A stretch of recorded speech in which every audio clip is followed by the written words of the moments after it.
type of thing.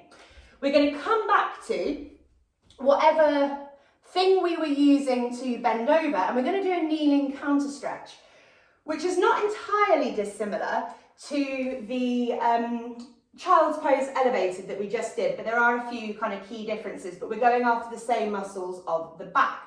So for kneeling counter stretch, we're going to do a modified version so that there's less likelihood of cheating to occur. So we're doing this kind of arm position on the chair. Once again, you might be best off just watching me here first, because I want you to look at my spine and what I do and I don't want you to do. So we've got knees under hips, ankles and toes in alignment with the knees, trying to keep tops of the feet on the floor if we can. We're going to be sinking into our upper body, but hopefully you can see there when you watch me how I'm really splaying my rib cage. So that's a rib cage flare, a strong rib cage flare, which is what my body likes to do. And I only realised recently how wrong I was doing this exercise. This is a passive stretch. This is not an active stretch. Passive stretches don't make long-term differences to movement patterns. So whilst my pelvis is in the right position here, I need to push down with my arms and I need to tuck my rib cage in. So hopefully you can see there how my spine is now straight. The pushing down of my arms and elbows on the chair is making my lats wake up and stabilize, but at the same time, I'm still tilting my pelvis forward. So I'm not pushing up so much that I then start rounding my pelvis and my lower back.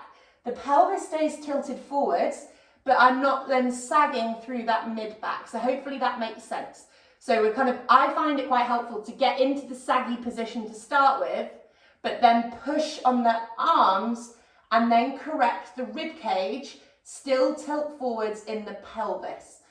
And make sure that your head and your neck are super relaxed. So whenever it comes to me in my head position, please follow what I say, but not what I do, because I'm always craning my head to see what you guys are up to, / make sure I haven't been kicked off the meeting like I was last week. So keep holding this, keep tilting the pelvis forward, controlling the rib cage, and pushing down with the elbows on the chair. And so for me, I know, and I've learned more about my body in the last few weeks than I think I ever have, I now know that my tibial torsion through my left leg becomes unwound when I work my lats muscles. I've become obsessed with the lats recently. So as I do this, I can feel all this weird tingling through my left leg as that unwinds, and that makes loads of sense, and I wish I'd figured this out sooner. We've got just over 10 seconds left. Keep breathing, keep relaxing your head. The spine is straight. You're not sagging at the rib cage.